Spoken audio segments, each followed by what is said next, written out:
प्रीणामि नमस्ते सरस्वती देवी गौरवाचारिणि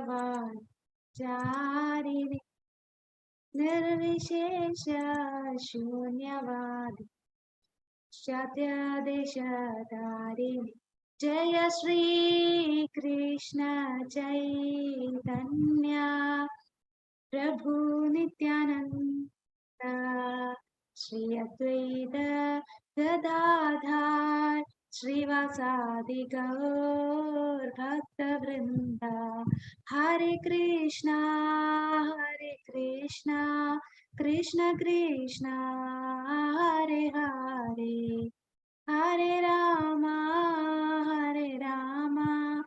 राम राम हरे हरे हरे कृष्णा कृष्ण कृष्ण हरे हरे हरे राम राम राम हरे हरे हरे कृष्णा। ओम अज्ञानतिमिरान्धस्य ज्ञानाञ्जनशलाकया चक्षुरुन्मीलितं येन तस्मै श्रीगुरुवे नमः। श्रीचैतन्यमनोभीष्टं स्थापितं येन भूतले स्वयं रूपः तथा मह्यं ददाति स्वपदान्तिकम्। वन्देऽहं श्रीगुरु श्रीयुतपदकमलं श्रीगुरुं वैष्णवांश्च श्रीरूपं साग्रजातं सागर रघुनाथान्वितं तं सजीवं साद्वैतं सावधूतं परिजनसहितं कृष्णचैतन्यदेवं श्रीराधा कृष्णपादान् सागर ललिता श्रीविशाखान्वितांश्च। हे कृष्णा करुणा सिंधु दीनबंधो जगत्पते गोपेशा गोपिका कांदा राधा कांद नमोस्तुते। तप्त कांचन गौरांगी राधे वृंदावनेश्वरी वृषभानुसुते देवी प्रणमामि हरिप्रिये। वाञ्छा कल्पतरुभ्यश्च कृपा सिन्धुभ्येव च पतितानां पावनेभ्यो वैष्णवेभ्यो नमो नमः। विष्णुपादाय कृष्णप्रेष्ठाय भूतले श्रीमते भक्तिवेदांत स्वामिने नामिने नमस्ते सरस्वती देवी गौरवाणी प्रचारिणे निर्विशेष शून्यवादी पाश्चात्य देशधारिणे जय श्री कृष्ण चैतन्य प्रभु नित्यानंद श्री अद्वैत गदाधर श्रीवासादि गौर भक्तवृंद हरे कृष्ण कृष्ण कृष्ण हरे हरे हरे राम राम राम हरे हरे कृष्ण कृष्ण कृष्ण हरे हरे हरे राम राम राम हरे हरे कृष्ण कृष्ण कृष्ण हरे हरे हरे राम राम राम हरे ഹരേ കൃഷ്ണ.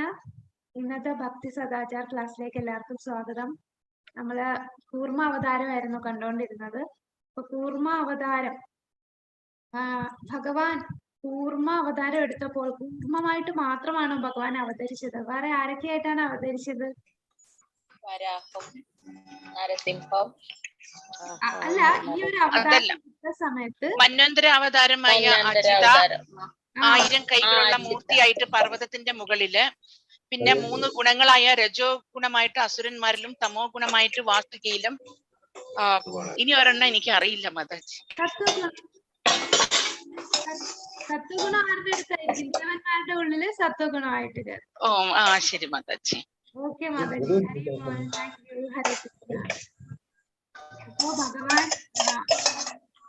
ഭഗവാൻ അവിടെ കൂർമ്മ അവതാരം എടുത്തപ്പോ ഇവിടെ നമുക്ക് കാണാം, ഈ പടത്തിൽ തന്നെ ഭഗവാനെ നമുക്ക് കാണാം കൂർമ്മമായിട്ടുണ്ട്. കൂടാതെ ഈ നിൽക്കുന്നതാണ് അജിത എന്ന അവതാരത്തിലും ഭഗവാൻ വന്നു. അജിത ആണ് ഭഗവാൻ തന്നെയാണ്. ഭഗവാൻ ആ ഒരു അവതാരം എടുത്ത് ദേവന്മാരുടെ കൂടെ നിന്നു.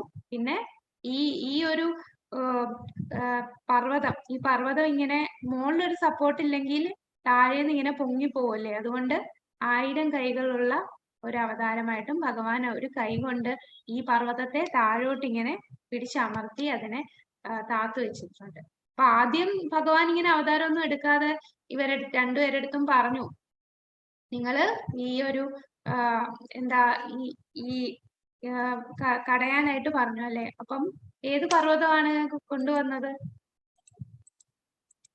ഏത് പർവ്വതത്തിലാണ്? സാഗരത്തിലാണ് ഇത് ചെയ്തത്. കേട്ടില്ല മാതാജി. ഏത് സാഗരത്തിലാണ് ഈ ഒരു? പാലാഴിയില് ക്ഷീരസാഗരം. അവിടെയാണ് ഇവിടെ ക്ഷീരോദകശായി വിഷ്ണുവൻ അദ്ദേഹത്തിന്റെ ഭഗവാന്റെ അടുത്ത് ചെന്നിട്ടാണ് ഭഗവാൻ പറയും ഈ സാഗരത്തിൽ നിങ്ങൾ മന്ദരപർവ്വതവും പിന്നെ വാസുകിയെ വെച്ച് ചെയ്തോളാം. എന്തുകൊണ്ടാ, കാരണം എന്താണ് ഇങ്ങനെ കടയണമെന്ന് പറയാനുള്ള റീസൺ എന്തായിരുന്നു? ദുർവാസാവ് ശാപം കൊണ്ടായിരുന്നു അങ്ങനെ ഇന്ദ്രദേവന്റെ അഹങ്കാരം. അതെ, ആ ഒരു കഴുത്തിലിട്ട് ആ മുനിയുടെ കഴുത്തിലിട്ട ഹാരം, ആ ഒരു മാല കൊടുത്തപ്പോ അത് ആനയുടെ കൈ കൊടുത്തു അല്ലേ.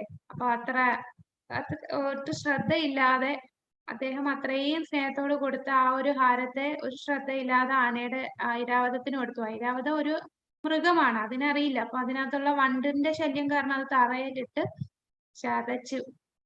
അദ്ദേഹം കണ്ടു, നിങ്ങളുടെ എല്ലാ ഐശ്വര്യവും നശിക്കട്ടെ എന്ന് പറഞ്ഞു. അങ്ങനെ അവര് വൃദ്ധരാവുകയും ചെയ്തു. പിന്നെ യുദ്ധത്തിലെല്ലാം തോൽക്കാനും തുടങ്ങി. അങ്ങനെ ഇവരെല്ലാവരുടെ നേരെ ബ്രഹ്മാവിന്റെ അടുത്ത് ചെന്നു. പിന്നെ ബ്രഹ്മാവ് ക്ഷീരസാഗരത്തിലുള്ള ഭഗവാന്റെ അടുത്ത് സമീപിക്കാൻ പറഞ്ഞു. അങ്ങനെ എല്ലാരും പോയി സമീപിക്കുമ്പോഴാണ് ഭഗവാൻ ഇത് പറഞ്ഞത്. ഹരേ കൃഷ്ണ. അങ്ങനെ ഇത് കടഞ്ഞെടുത്തതിന് ശേഷം നമ്മൾ എവിടം വരെയാണ് കണ്ടത്? ക്ഷീരസാഗരത്തിൽ ചെന്നു, പ്രാർത്ഥനകളൊക്കെ അർപ്പിച്ചു.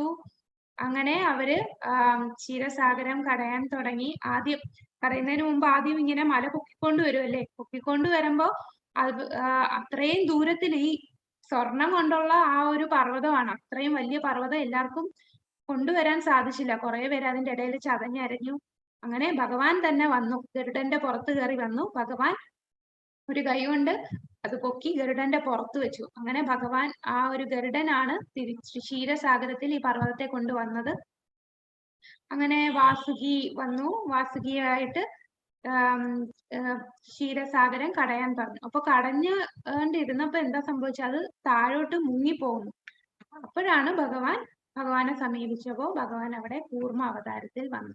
8 ലക്ഷം മൈല് അത്രയും അത്രയും നീളത്തിലാണ് നമ്മുടെ ആ കൂർമ്മ അവതാരമായിട്ട് ഭഗവാൻ വന്നതല്ലേ.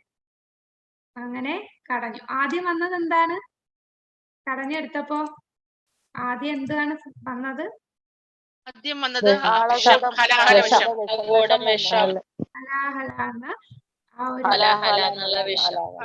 വിഷം.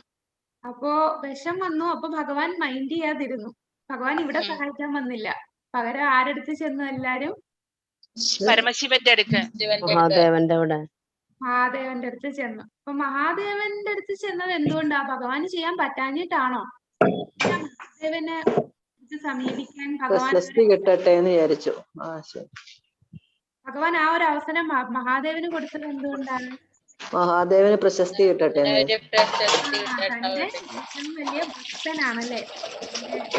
വൈഷ്ണവാനാം ഭക്തന് ആ ഒരു പ്രകീർത്തിക്കാൻ വേണ്ടി അങ്ങനെ ക്ഷീരസാഗരത്തിൽ വരുന്ന ആ വിഷമെല്ലാം മഹാദേവനെ ഇവിടെ കാണാം. മഹാദേവൻ എല്ലാം കൂടെ അതെല്ലാം തന്റെ കൈക്കുള്ളിലാക്കി പാനം ചെയ്യാൻ തുടങ്ങി. അങ്ങനെ നമ്മൾ അത് കണ്ടു. അടുത്തത് ഇനി എന്തൊക്കെയാണ് വരുന്നതെന്നാണ് നമ്മൾ നോക്കുന്നത്. ഹരേ കൃഷ്ണ. ഭഗവാൻ ശിവൻ വിഷം മുഴുവൻ കുടിച്ചതിന് ശേഷം ദേവന്മാരും അസുരന്മാരും ധൈര്യം സംഭരിച്ച് അവരുടെ ഉദ്യമം പുനരാരംഭിച്ചു. ക്ഷീരസമുദ്രത്തിന്റെ ഈ ഇളക്കം കാരണം ആദ്യം ഒരു സുരഭി പശു ആണ് ഉൽപ്പാദിക്കപ്പെട്ടത്. അപ്പൊ സുരഭി പശു ആരാണ് ഉപയോഗിക്കുക? പശുവിനെ ഏറ്റവും കൂടുതൽ ഉപയോഗിക്കേണ്ട ആവശ്യം വരുന്നത് സന്യാസിമാരാണ്. ശ്രേഷ്ഠരായ സന്യാസിമാരാണ് ഇത് സ്വീകരിച്ചത്. എന്തിനാണ് സന്യാസിമാർക്ക് പശുവിന്റെ ആവശ്യം? കാരണം യജ്ഞങ്ങൾ ചെയ്യണം. യജ്ഞങ്ങൾ ചെയ്യുമ്പോൾ അതിനകത്ത് വെണ്ണ എടുക്കണം. നെയ്യും വെണ്ണയും അതിനകത്തിടുന്ന സാമഗ്രികളെല്ലാം പാലിൽ നിന്നാണ് കിട്ടുന്നത്. അപ്പോ ഈ സുരഭി പശുവിന്റെ പാലിൽ നിന്ന് ശുദ്ധീകരിക്കപ്പെട്ട വെണ്ണ ലഭിക്കുന്നതിനും ഈ വെണ്ണ മഹത്തായ ത്യാഗങ്ങൾക്കായി സമർപ്പിക്കുന്നതിനും വേണ്ടിയാണ് ഈ ഒരു സുരഭി പശുവിനെ ആ സന്യാസിമാരെല്ലാരും സ്വീകരിച്ചത്. അപ്പൊ യജ്ഞങ്ങൾ ചെയ്യാൻ നമുക്ക് അത്രയും ശുദ്ധമായിട്ടുള്ള വെണ്ണയും നെയ്യും എല്ലാം ആവശ്യമുണ്ട്. അപ്പൊ ആ ഒരു പശുവിൽ നിന്ന് ലഭിക്കുന്നത് കൊണ്ട് അത് ഏറ്റവും കൂടുതൽ ഉപയോഗം സന്യാസിമാർക്കാണ്. അങ്ങനെ ആ സന്യാസിമാരെല്ലാരും അതിൽ നിന്ന് ഉൽപ്പാദിപ്പിക്കുന്ന പാലിൽ നിന്നും കടഞ്ഞെടുക്കുന്നതെല്ലാം യജ്ഞങ്ങൾ ചെയ്യാനായിട്ടും അതുപോലെ ഓരോ കർമ്മങ്ങളും ത്യാഗങ്ങളും എല്ലാം ചെയ്യാനായിട്ട് ഉപയോഗിച്ചു. അപ്പൊ ഈ സുരഭി പശു എന്ന് പറഞ്ഞാൽ ഈ വൈകുണ്ഠ ഗ്രഹത്തിൽ ഉള്ള പശു തന്നെയാണ് സുരഭി പശു. ഗോലോക വൃന്ദാവനത്തിലും ഉണ്ട്. ഗോലോക വൃന്ദാവനത്തില് ഭഗവാൻ എപ്പോഴും ഈ പശുക്കളുടെ കൂടെ നിൽക്കില്ലേ, അത് സുരഭി പശുവിന്റെ കൂടാണ്. സുരഭി പശു തരുന്ന പാലെന്ന് പറഞ്ഞാൽ എന്താണ്, ഒരിക്കലും നിർത്താതെ പാല് തന്നുകൊണ്ടേയിരിക്കും. ഭഗവാന്റെ ഏറ്റവും പ്രിയപ്പെട്ട ഒരു മൃഗമാണ് ഈ സുരഭി പശു. എപ്പോഴും പാല് തന്നുകൊണ്ടേയിരിക്കും, അതാണ് സുരഭി പശു. അങ്ങനെ സുരഭി പശു വന്നു. അടുത്തത് എന്താണ് വന്നതെന്ന് നമുക്ക് നോക്കാം. അതിനുശേഷം ചന്ദ്രനെ പോലെ വെളുത്ത നിറമുള്ള ഉച്ചൈശ്രവ എന്നൊരു കുതിര ജനിച്ചു. ബലി മഹാരാജാവ് ഈ കുതിരയെ സ്വന്തമാക്കാൻ ആഗ്രഹിച്ചു. സ്വർഗരാജാവായ ഇന്ദ്രൻ എതിർപ്പ് പ്രകടിപ്പിച്ചില്ല. കാരണം മുമ്പ് പരമപുരുഷനായ ഭഗവാൻ അദ്ദേഹത്തെ നേരത്തെ ഉപദേശിച്ചിരുന്നു അല്ലേ? ഭഗവാൻ നേരത്തെ പറഞ്ഞു, വഴക്കൊന്നും ഉണ്ടാക്കാൻ പാടില്ല, അവരെന്ത് പറയുന്നോ അതങ്ങ് അനുസരിച്ചു കൊടുക്കുക, കാരണം നമുക്ക് കാര്യം നടക്കേണ്ടതാണ്. അപ്പോ ഈ ഉച്ചൈശ്രവസ് എന്ന വെളുത്ത കുതിര, നല്ല ചന്ദ്രനെ പോലെ വെളുത്ത ആ ഒരു കുതിരയാണ് ഇതിൽ നിന്ന് വന്നത്. ആ കുതിരയെ ബലി മഹാരാജാവാണ് എടുത്തത്. അപ്പോൾ അവിടെ ഐരാവതം പ്രത്യക്ഷപ്പെട്ടു. ഈ ആന വെളുത്തതായിരുന്നു. അതിന്റെ 4 കൊമ്പുകൾ കൈലാസ പർവ്വതം പോലെ വെളുത്തതും വലിയ ആനയുമായിരുന്നു. അപ്പൊ കുതിര വന്നതിന് ശേഷം അടുത്തത് വന്നത് ഐരാവതമായിരുന്നു. ഐരാവതം ആന എന്ന് പറഞ്ഞാൽ എത്രണ്ണം വന്നു? ഇപ്പൊ ഒരു ഐരാവതം 4 കൊമ്പുകളുള്ള ആനയായിരുന്നു. അപ്പൊ അതിന്റെ കൊമ്പെന്ന് പറഞ്ഞാൽ കൈലാസ പർവ്വതം പോലെ അത്രയും വെളുത്ത കൊമ്പുകളുള്ള ഐരാവതം എന്ന ആനയാണ് വന്നത്. ഈ ഐരാവതത്തെ ആരായിരിക്കും സ്വീകരിച്ചത്? പശു വന്നപ്പോൾ സന്യാസിമാര് സ്വീകരിച്ചു, ഉച്ചൈശ്രവസ് വന്നപ്പോ ബലി മഹാരാജാവ് സ്വീകരിച്ചു, ഐരാവതം വരുമ്പോ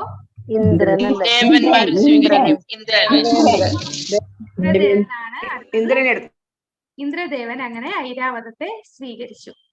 അതിനുശേഷം രാജാവെ, ഏത് ദിശയിലേക്കും പോകാൻ കഴിയുന്ന 8 വലിയ ആനകൾ ഉണ്ടായി. ഐരാവണനായിരുന്നു അവരുടെ നേതൃത്വം. അബ്രമുവിന്റെ നേതൃത്വത്തിൽ 8 പെണ്ണാനകൾ, അതായത് പിടിയാനകളും ജനിച്ചു. അപ്പൊ ഐരാവതം വന്നു, ഇന്ദ്രൻ ആ ആനയെ എടുത്തു. അതിനുശേഷം വന്നത് 8 ആനകൾ വന്നു. അപ്പൊ ഈ 8 ആനകൾ 8 ദിശ എന്ന് പറഞ്ഞാൽ ഏതൊക്കെയാണ്? നമുക്ക് ഈ നോർത്ത്, സൗത്ത്, ഈസ്റ്റ്, വെസ്റ്റ്, കൂടാതെ അതിന്റെ ഇടയ്ക്ക് നോർത്ത് ഈസ്റ്റ്, സൗത്ത് ഈസ്റ്റ്, അങ്ങനെ ഇടയ്ക്കുള്ള സ്ഥലം ഉണ്ടല്ലോ.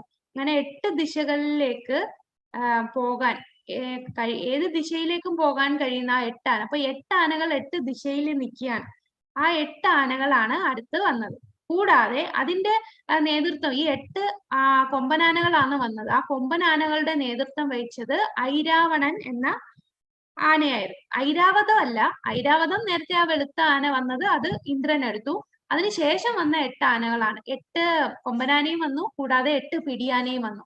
അപ്പൊ 8 കൊമ്പനാന വന്നത് ഐരാവണനായിരുന്നു അതിന്റെ നേതൃത്വം.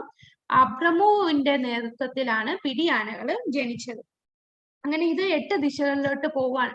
ശരിക്കും ഈ ആനകൾ എവിടെ പോയെന്ന് പറഞ്ഞാൽ നമ്മളുടെ ഈ ബ്രഹ്മാണ്ടം, ആ ഒരു ബ്രഹ്മാണ്ടത്തെ നിലനിർത്താനായിട്ട് അതിന്റെ താഴെ ആനകൾ നിൽപ്പുണ്ട്.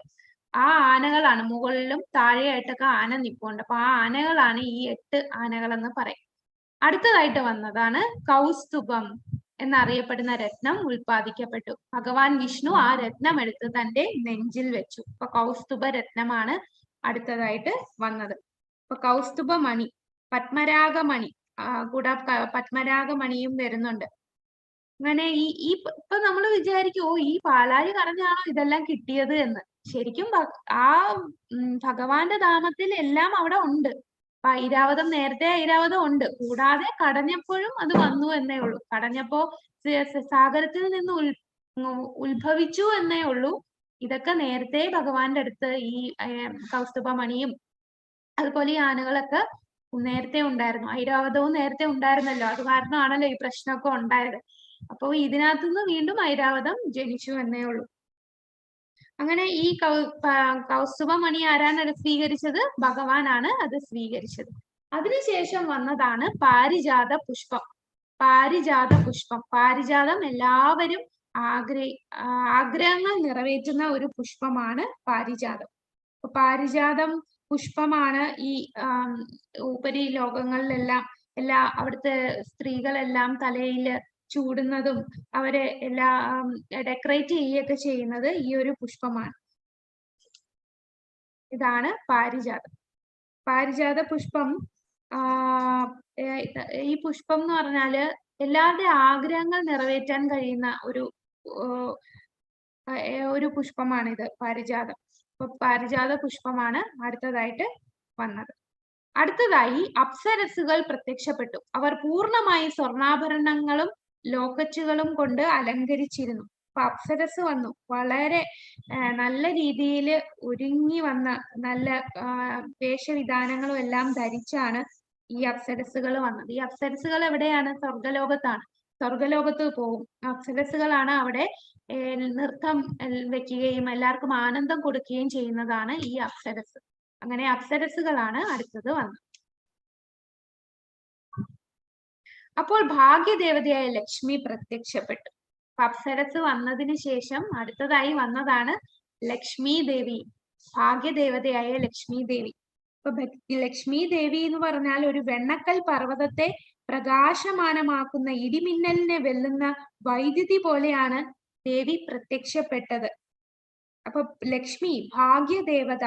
ഭാഗ്യദേവത എന്ന് പറഞ്ഞാൽ ശ്രീ നമുക്ക് ഐശ്വര്യം പ്രദാനം ചെയ്യുന്ന, ഐശ്വര്യം സമ്മാനിക്കപ്പെടുന്ന എല്ലാ സമ്പത്തുക്കളും ഭഗവാന് സമർപ്പിക്കണമെന്നാണ് നമ്മള് ചെയ്യേണ്ടത്. നമ്മൾ എല്ലാവരും എന്താണ്, സമ്പത്തിന് വേണ്ടിയാണ് ലക്ഷ്മിയെ പൂജിക്കുന്നത്. അപ്പൊ ചിലര് ലക്ഷ്മിയെ മാത്രം പൂജിക്കും, നാരായണൻ വേണ്ട, നമുക്ക് സമ്പത്ത് മാത്രം മതി. പക്ഷെ ലക്ഷ്മി ദേവി എപ്പോഴും ആരുടെ കൂടെയാണ് ഇരിക്കുക? ലക്ഷ്മി ദേവി ആരുടെ കൂടെയാണ്? കൂടെയാണ് ലക്ഷ്മി. അപ്പം നമുക്ക് ലക്ഷ്മി ദേവിയെ പ്രീതിപ്പെടുത്തണം എന്നുണ്ടെങ്കിൽ ആരെ പ്രീതിപ്പെടുത്തണം? ഭഗവാനെ പ്രീതിപ്പെടുത്തണം. കാരണം ലക്ഷ്മി ദേവി എപ്പോഴും നാരായണന്റെ കൂടെ ഉള്ളൂ. അപ്പൊ അവിടെ ഐശ്വര്യമുള്ളൂ. ഭോക്താറാം യജ്ഞ തപസാം സർവലോക മഹേശ്വരം സുഹൃതം സർവഭൂതാനാം ജ്ഞാത്വാമാം ശാന്തി മൃച്ഛതേ. സമാധാനത്തിനുള്ള ഒരു ഉപാധി നമ്മൾ ഭഗവത്ഗീതയിൽ പഠിച്ചിരുന്നു. അപ്പൊ ആ ശ്ലോകത്തിൽ എന്താ പറഞ്ഞത്? ഇപ്പൊ എല്ലാത്തിന്റെയും ഭോക്താവ് അത് ഭഗവാനാണ്. അപ്പൊ നമുക്ക് സമ്പത്ത് പ്രദാനം ചെയ്യുമെങ്കിലും അത് ആർക്കാണ് നമ്മൾ സമർപ്പിക്കേണ്ടത്? അത് സമർപ്പിക്കേണ്ടത് ഭഗവാന് സമർപ്പിക്കണം. അങ്ങനെ സമർപ്പിച്ചാലേ ലക്ഷ്മി ദേവിക്കും പ്രിയമുണ്ടാവൂ. അപ്പോഴേ നമുക്ക് സമാധാനം കിട്ടൂ. അല്ലാതെ ശ്രീ മാത്രം മതി എന്ന് വിചാരിച്ചാൽ ആ ലക്ഷ്മി ചഞ്ചലയാണ്. കുറച്ചു നാളത്തേക്കേ നമുക്ക് ആ ഒരു ഐശ്വര്യം നിലനിൽക്കുകയുള്ളൂ. ഭഗവാൻ ഉള്ളിടത്തെ സ്ഥിരമായിട്ട് നമുക്ക് ലക്ഷ്മി ദേവിയുടെ സാന്നിധ്യവും ആ ഒരു ഐശ്വര്യവും കിട്ടുകയുള്ളൂ. അപ്പോ ഈ ദേവിയുടെ ഈ ഒരു സൗന്ദര്യവും ശാരീരിക സവിശേഷത, വർണ്ണ, മഹിമ ഇതെല്ലാം ദേവന്മാരും മഹാമുനികളും ഗന്ധർവന്മാരും മറ്റുള്ളവരും ആദരപൂർവമായ ആരാധന അർപ്പിച്ചു. ദേവിയെ കണ്ട ഉടനെ അത്രയ്ക്ക് ആകർഷണീയമായിരുന്നു ദേവിയുടെ ആ ഒരു രൂപവും ആ ഒരു തേജസ്സും എല്ലാം കണ്ട് എല്ലാവരും ആദരപൂർവം പ്രണാമം അർപ്പിച്ചു. അപ്പൊ ഭാഗ്യദേവത ഒരിക്കലും തനിച്ച് നിലകൊള്ളുകയില്ല. ഭഗവാന്റെ സ്വത്തും അദ്ദേഹത്തിന്റെ ആസ്വദിക്കാനുള്ളവളുമാണ് ഭാഗ്യദേവത. ദേവിയെ നാരായണനോടൊപ്പം സൂക്ഷിക്കണം. എപ്പോഴും ഭഗവത് സേവനത്തിൽ ഏർപ്പെടണം. എന്നാൽ മാത്രമേ നമുക്ക് ലക്ഷ്മി ദേവിയുടെ അനുഗ്രഹം ലഭിക്കുകയുള്ളൂ. ഇല്ലെങ്കിൽ എന്താണ്? അത് രാവണൻ ചെയ്യുന്ന പോലാണല്ലേ. രാവണൻ എന്താ ആഗ്രഹിച്ചത്? ലക്ഷ്മി, അതായത് സീത മാത്രം മതി. അങ്ങനെ സീതയെ അപഹരിച്ചു കൊണ്ടുപോയി. അങ്ങനെ എല്ലാം നഷ്ടപ്പെട്ടു. സാമ്രാജ്യവും എല്ലാം സമ്പൂർണമായി നഷ്ടപ്പെട്ടു. അതേപോലെയാണ് നമുക്ക് ലക്ഷ്മി മാത്രം മതി എന്ന് ചിന്തിച്ചാൽ നമുക്ക് എല്ലാം നഷ്ടപ്പെടും. ഒരിക്കലും നമുക്ക് നാരായണന്റെ ആ സാന്നിധ്യം ഇല്ലാതെ, അനുഗ്രഹം ഇല്ലാതെ ലക്ഷ്മി ദേവിയെ കിട്ടുകയില്ല. അങ്ങനെ ഭാഗ്യദേവതയ്ക്ക് ഭർത്താവായി അംഗീകരിക്കാൻ ആരെയും കണ്ടെത്താൻ കഴിഞ്ഞില്ല. അപ്പൊ ഭാഗ്യദേവത ഇങ്ങനെ നടന്ന് തനിക്ക് ഭർത്താവായിട്ട് ആരെയാണ് എന്ന് നോക്കുകയാണ്. ഇന്ദ്രന്റെ അടുത്ത് നോക്കി, പിന്നെ അവിടെ ഉള്ള നിന്ന എല്ലാരെയും നോക്കുകയാണ്. അപ്പൊ ഭാഗ്യദേവത വന്ന ഉടനെ ദേവിയെ ഇങ്ങനെ വിശേഷാൽ അഭിഷേകം ചെയ്യും.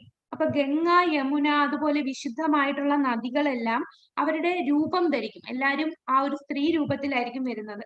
അങ്ങനെ ദേവതയെ സുവർണ കുംഭങ്ങളിൽ പരിശുദ്ധ ജലം കൊണ്ടുവന്നു. അപ്പൊ ദേവിയെ അഭിഷേകം ചെയ്യാനായിട്ട് പരിശുദ്ധമായ ജലം കൊണ്ടുവന്നു.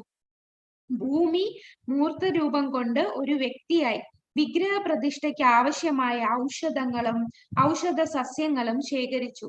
പശുക്കൾ പാൽ, തൈര്, നെയ്യ്, ചാണകം, ഗോമൂത്രം ഇങ്ങനെ 5 ഉൽപാദനങ്ങൾ നൽകി. വസന്തകാലവും ഓരോ ഒരു ആളായിട്ട് വരികയാണ്. അപ്പൊ വസന്തകാലവും അതിന്റെ ഉൽപ്പന്നങ്ങളെല്ലാം ശേഖരിച്ചു.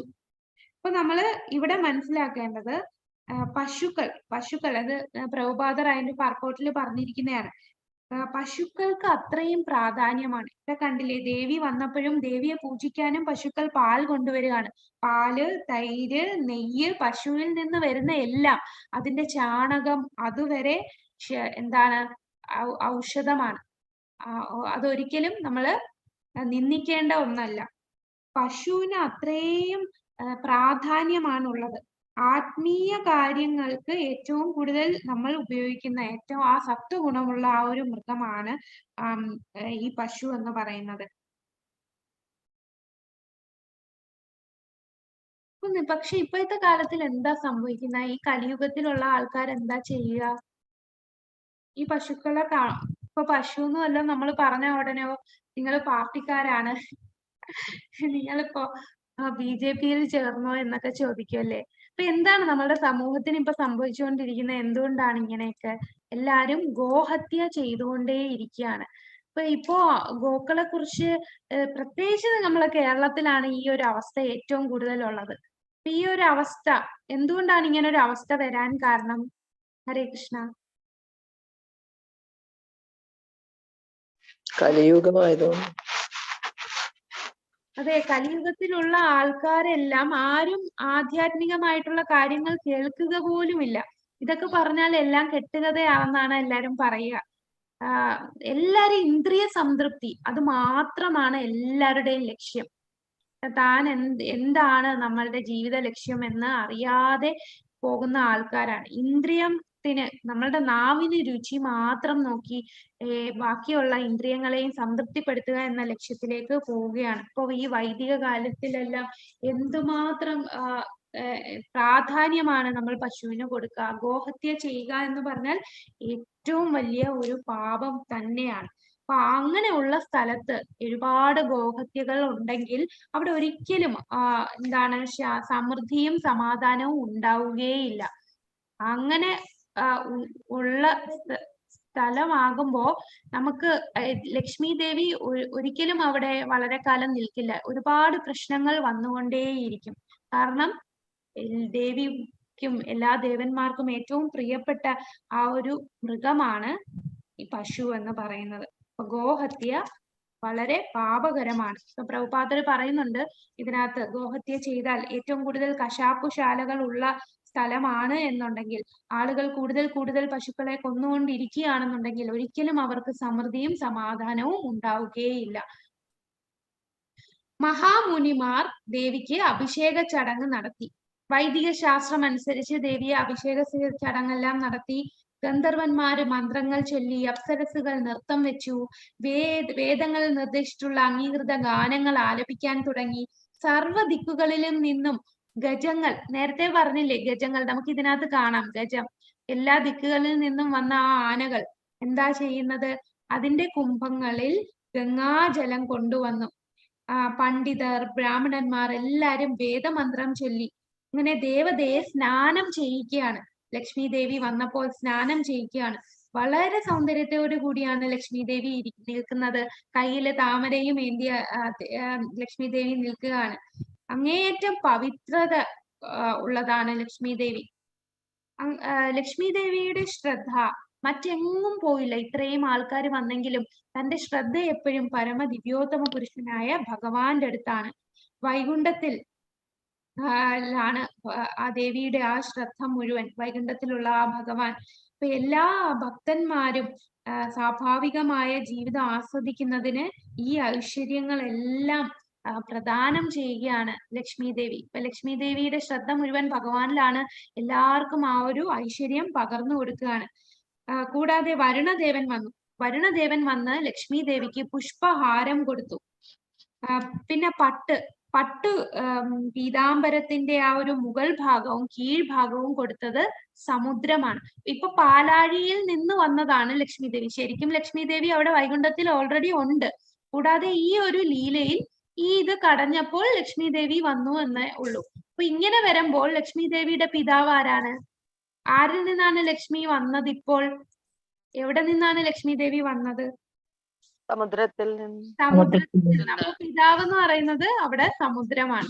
അപ്പൊ തന്റെ പിതാവ് ആയ ആ ഒരു ക്ഷീരസമുദ്രമാണ് ലക്ഷ്മി ദേവിക്ക് പട്ട് പീതാംബര വർണ്ണത്തിലുള്ള പട്ട് കൊടുക്കുന്നു. പിന്നെ വിശ്വംഭരൻ നാനാവിധ ആഭരണങ്ങൾ കൊടുത്തു. സരസ്വതി ദേവി കണ്ടത്തിൽ അണിയാനുള്ള ആഭരണം കൊടുക്കുന്നു. ബ്രഹ്മാവ് താമരമലർ കൊടുക്കുന്നു. നാഗലോകവാസികൾ അവർ ദേവിക്ക് കുണ്ടലങ്ങൾ നൽകുന്നു. അങ്ങനെ ആചാര അനുഷ്ഠാനങ്ങളെല്ലാം ചെയ്തു. ലക്ഷ്മി ദേവി ഇങ്ങനെ ആ ഒരു ഹാരത്തിൽ അത്രയും അതിന്റെ ഒരു സൗരഭ്യം കാരണം ചുറ്റും തേനീച്ചകൾ ഇങ്ങനെ വരികയാണ്. അങ്ങനെ ആ തേനീച്ചകൾ ഇങ്ങനെ മൂളി പറക്കുന്നുണ്ട് ദേവിക്ക് ചുറ്റും. കുണ്ടലങ്ങളെല്ലാം അണിഞ്ഞ് വളരെ ശോഭയോടുകൂടി ലജ്ജയിൽ തീരുന്ന ആ പുഞ്ചിരിയോടുകൂടി ദേവി ഇങ്ങനെ സുന്ദരിയായി കാണപ്പെടുകയാണ്. അങ്ങനെ ദേവി അവിടെ ഇങ്ങനെ നടന്ന് വരും. അപ്പോ നടന്നു വരുമ്പോഴാണ് ദേവി ഇങ്ങനെ നോക്കും, തനിക്ക് പറ്റിയ ആൾ ആരാണ്. ഗന്ധർവന്മാര്, യക്ഷൻ, സുരന്മാര്, അസുരന്മാര്, സിദ്ധന്മാര്, ചാരണന്മാര്, ഇവരുടെ എല്ലാവരുടെ ഇടയിൽ കൂടെ ദേവി നടക്കുകയാണ്. അപ്പൊ ഇവരുടെ ഓരോരുത്തരുടെയും ഗുണം നോക്കുകയാണ്. ഗുണം നോക്കുമ്പോ ചിലർക്ക് സത്വഗുണം കാണത്തില്ല, പക്ഷെ ചിലർക്ക് സത്വഗുണം ഉണ്ടെങ്കിലും വേറെന്തേലും കുറവ് കാണും. അങ്ങനെ ആരിലും ഒരു കുറ്റമറ്റതായിട്ട് ആരെയും ദേവി കാണുന്നില്ല.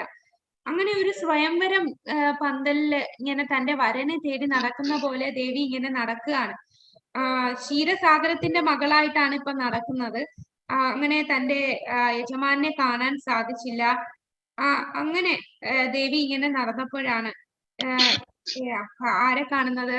ഒടുവിൽ തന്റെ യജമാനനായി ഭഗവാൻ വിഷ്ണുവിനെ കണ്ടു. അങ്ങനെ അദ്ദേഹത്തെ തെരഞ്ഞെടുക്കുന്നു. അപ്പൊ ഭഗവാൻ വിഷ്ണു അവൾക്ക് തന്റെ നെഞ്ചിൽ എന്നും വസിക്കാൻ ഇടം നൽകുകയാണ് ചെയ്യുന്നത്. ഇടം നൽകി. ലക്ഷ്മിയുടെയും നാരായണന്റെയും ഈ സംയോജനം കാരണം ദേവന്മാരും പൊതുവെ ആളുകളും ഉൾപ്പെടെ സന്നിഹിതരായ എല്ലാവരും വളരെ സന്തുഷ്ടരായി. എന്നിരുന്നാലും ഭാഗ്യദേവതയുടെ അവഗണനയിൽ അസുരന്മാർ വളരെ വിഷാദത്തിലായിരുന്നു. അപ്പൊ ഭാഗ്യദേവത അസുരന്മാരെ ശ്രദ്ധിക്കുക പോലും ചെയ്തിട്ടില്ല. കാരണം അവരെല്ലാം ആ ഒരു രജോ തമോ ഗുണത്തിൽ പെട്ട ആൾക്കാരാണ്.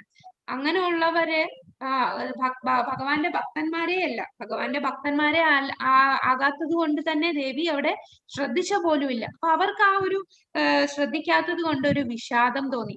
പക്ഷെ ദേവന്മാർക്കും മറ്റ് പൊതുവെ വന്ന മറ്റെല്ലാ ഗന്ധർവന്മാരെ അവർക്ക് എല്ലാവർക്കും വളരെ വളരെ സന്തുഷ്ടരായി നിന്നു. കാരണം ആ ദേവി ആ ഒരു ഐശ്വര്യം അവർക്കും കൂടെ കൊടുക്കുകയാണ് ചെയ്യുന്നത്, ആ ഒരു സത്വഗുണത്തിലുള്ള ആൾക്കാരായതുകൊണ്ട്. അപ്പോൾ ദേവി വന്നു. ദേവി തന്റെ വരനായിട്ട് ഭഗവാനെ സ്വീകരിച്ചു. അങ്ങനെ ദേവി ദേവന്മാർക്കെല്ലാം ആ ഒരു ഐശ്വര്യം കൊടുത്തു എന്ന് പറഞ്ഞാൽ അവർക്കെല്ലാം സന്തോഷം ഉള്ളിൽ കൊടുക്കാൻ സാധിച്ചു. പക്ഷെ ആർക്കാണ് സന്തോഷം കിട്ടാതെ വിഷാദരായി നിന്നത്? അസുരന്മാര് വിഷാദരായിട്ടാണ് നിന്നത്. അങ്ങനെ ദേവിയുടെ ആ ഒരു അനുഗ്രഹത്തോടു കൂടി അവരെല്ലാം ദേവന്മാരെല്ലാം സന്തുഷ്ടരായി. അങ്ങനെ ദേവി വന്നതിന് ശേഷം അടുത്തതായിട്ട് വന്നതാണ് ആരാണ്? മദ്യപാന ദേവതയായ വാരുണിയാണ് അടുത്തത് ജനിച്ചത്. വാരുണി ദേവി താമര പോലെ കണ്ണുകളുള്ള ദേവിയാണ്. അപ്പോ വാരുണി ദേവിയാണ് മദ്യപന്മാരെ നിയന്ത്രിക്കുന്നത്. അപ്പൊ മദ്യപന്മാരെ നിയന്ത്രിക്കുന്ന, മദ്യം കൂടുതലും സേവിക്കുകയും ഇന്ദ്രിയ സംതൃപ്തി എല്ലാം ചെയ്യുന്നത് ആരാണ്? ദേവന്മാരാണോ അസുരന്മാരാണോ? ഏറ്റവും കൂടുതൽ ഇന്ദ്രിയ സംതൃപ്തിയും ഭഗവാനെ പൂജിക്കാതെയൊക്കെ ഇരിക്കുന്നത് അതെ, അസുരന്മാര്. അതുകൊണ്ട് ഈ വാരുണി ദേവി നേരെ ഭഗവാന്റെ ആ ഒരു ആജ്ഞപ്രകാരം അസുരന്മാരെ സ്വീകരിക്കുകയാണ് ചെയ്തത്. അപ്പൊ വാരുണി ദേവിയെ രാക്ഷസന്മാരും നിശാചരന്മാരും അസുരന്മാരും അപ്പൊ അവരെല്ലാരും സ്വീകരിക്കുന്നു. അസുരന്മാരും ദേവന്മാരും നവോന്മേഷത്തോടെ വീണ്ടും എന്താണ് ഇത് നമ്മളെ പാലാഴി കടയാൻ തുടങ്ങി. അങ്ങനെ ദേവിയും വന്നു, അതുപോലെ വാരുണി ദേവിയും വന്നു. അതിനുശേഷം വീണ്ടും കടയാൻ തുടങ്ങി. അപ്പോഴാണ് അത്ഭുതകരമായ സവിശേഷതകളോട് കൂടിയ ഒരു പുരുഷൻ പ്രത്യക്ഷപ്പെട്ടു. ആരാണ് ഈ പുരുഷൻ? ആരാന്ന് മനസ്സിലായോ? ആരാണ്? ധന്വന്തരി മൂർത്തി. ധന്വന്തരി. കയ്യില് കണ്ടോ? കയ്യില് അമൃതുമായിട്ടാണ് ധന്വന്തരി വന്നത്. അതിശക്തനായിരുന്നു. കരങ്ങൾ ദീർഘങ്ങളും സുദൃഢവും കരുത്തുമുള്ള, കണ്ടത്തിൽ ശംഖു പോലത്തെ കണ്ടവും കറുത്ത വർണ്ണവും കണ്ണുകൾ ചുവന്നതുമായിരുന്നു. സർവാഭരണ ഭൂഷിതനായി പുഷ്പഹാരവും അണിഞ്ഞു വന്ന ധന്വന്തരി പീതാംബരനായിരുന്നു. കർണകുണ്ടലം പവിഴ നിർമ്മിതമായി ഉജ്ജ്വലമായി ശോഭിച്ചു. നല്ല മിനുസമുള്ള മാറിടം, വികസിച്ച കേശാഗ്രം, എണ്ണ പുരട്ടി മിനുക്കിയിരിക്കുന്നു. വളകൾ അലങ്കരിക്കപ്പെട്ട ശരീരം, സവിശേഷതകൾ. ഒരു സിംഹം പോലെ ദൃഢനായി ശക്തനായി തന്റെ കയ്യിൽ അമൃത് നിറച്ച കലശവും വഹിച്ചുകൊണ്ടാണ് ധന്വന്തരി പ്രത്യക്ഷപ്പെട്ടത്. ഈ സമയം ധന്വന്തരി എന്ന വിഷ്ണുവിന്റെ ഭാഗിക അവതാരമാണ് ധന്വന്തരി. ആ ധന്വന്തരി പ്രത്യക്ഷപ്പെട്ടു. വളരെ സുന്ദരനായിരുന്നു. അമൃത് അടങ്ങിയ ഒരു കുടം വഹിച്ചു. അസുരന്മാരെന്ത് ചെയ്തു? ധന്വന്തരി വന്നപ്പോൾ തന്നെ അമൃത കുംഭം വഹിച്ചിരുന്ന ധന്വന്തരി ശക്തനായിരുന്നു. എന്നിട്ടും അസുരന്മാർ ആ അമൃത കുംഭം തട്ടിയെടുത്തു. അമൃതകുംഭം അസുരന്മാർ ഉടനെ തട്ടിയെടുത്തു കൊണ്ടുപോയി. ദേവന്മാർ വളരെ ശോചനീയരായി ഭഗവാനെ അഭയം പ്രാപിച്ചു. അസുരന്മാർ ധന്വന്തരിയിൽ നിന്ന് കുടം തട്ടിയെടുത്ത ശേഷം അവർ തമ്മിൽ യുദ്ധമായി. അസുരന്മാരുടെ സ്വഭാവം അതാണല്ലേ. അസുരന്മാരെന്ന് പറഞ്ഞാൽ കിട്ടിയ സാധനത്തിന് വീണ്ടും യുദ്ധം, അവര് തമ്മിൽ യുദ്ധം ചെയ്യാൻ തുടങ്ങുകയാണ്. ആരാദ്യം അമൃത പാനം ചെയ്യും, ആദ്യം എനിക്ക് നിനക്കല്ല എന്ന് പറഞ്ഞ് അവര് തമ്മിൽ യുദ്ധമായി. അപ്പൊ ദേവന്മാരാകെ വിഷമിച്ചു. ദേവന്മാര് വിഷമിച്ച് നേരെ ഭഗവാന്റെ അടുത്ത് ചെന്നു. അപ്പൊ ഭഗവാൻ പറഞ്ഞു, നിങ്ങൾ ദുഃഖിക്കണ്ട, ഞാൻ എന്റെ സ്വന്തം ശക്തിയാൽ അസുരന്മാരെ വ്യാമോഹത്തിലാക്കാം. എന്നിട്ട് അവർക്കിടയിൽ ഒരു കലഹമൊക്കെ സൃഷ്ടിച്ച് അങ്ങനെ അമൃത് സ്വന്തമാക്കാനുള്ള അഭിലാഷം ഞാൻ സഫലമാക്കാം, വിഷമിക്കണ്ട. അപ്പൊ ഭഗവാൻ ഇവർക്ക് ഇങ്ങനെ ഈ കലഹം തോന്നിപ്പിക്കുകയൊക്കെ ചെയ്തത് ഭഗവാൻ തന്നെയാണല്ലേ. അവർക്ക് ആ ഒരു വ്യാമോഹം ഉണ്ടാക്കാനും ഭഗവാൻ തന്നെ ആ ഒരു വഴക്കുണ്ടാക്കിച്ചു. അങ്ങനെ ഭഗവാൻ ആരായിട്ടാണ് വരിക?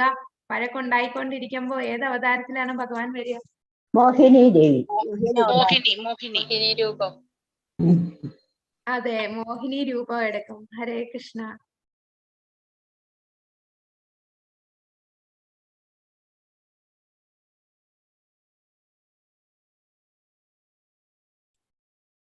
അങ്ങനെ ഭഗവാൻ മോഹിനി മൂർത്തിയായിട്ട് വരാൻ പോവുകയാണ്. യുദ്ധം ചെയ്യാതെ നിശബ്ദത പാലിച്ച് ദേവതകളെ ഭഗവാൻ വിഷ്ണു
ഹരേ കൃഷ്ണ മാതാജി, നെറ്റ് കട്ടായി പോയി. ഹരേ കൃഷ്ണ, ഇപ്പൊ കേൾക്കുന്നുണ്ടോ മാതാജി? ഇപ്പൊ കേൾക്കുന്നുണ്ട് മാതാജി, ഇത്ര നേരം കേൾക്കുന്നുണ്ട്. കേൾക്കുന്നുണ്ട്. ഹരേ കൃഷ്ണ, ഹരേ കൃഷ്ണ, ഹരേ കൃഷ്ണ. ഓക്കെ, അങ്ങനെ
ഹരേ കൃഷ്ണ, ഇപ്പൊ കേൾക്കാമോ മാതാജി? മ്യൂട്ടായി പോയി. ഇത്ര നേരം കേൾക്കുന്നുണ്ടായിരുന്നില്ലേ കേൾക്കാം മാതാജി. ഇപ്പൊ കേൾക്കാം മാതാജി, ഹരേ ഇപ്പൊ കൃഷ്ണ. കേൾക്കാം. കൃഷ്ണായല്ല, സോറി മാതാജി. ഹരേ കൃഷ്ണ. ഓക്കെ, അപ്പോ അസുരന്മാര് അമൃതം കിട്ടിയ ഉടനെ കലഹിക്കാൻ തുടങ്ങി. അപ്പൊ അസുരന്മാരെന്ന് പറഞ്ഞാൽ ഇന്ദ്രിയ ആസ്വാദനം, പെട്ടെന്നെല്ലാം സാധ്യമാക്കണം എന്നതിനെ കുറിച്ചുള്ള ചിന്ത മാത്രമേ ഉള്ളൂ.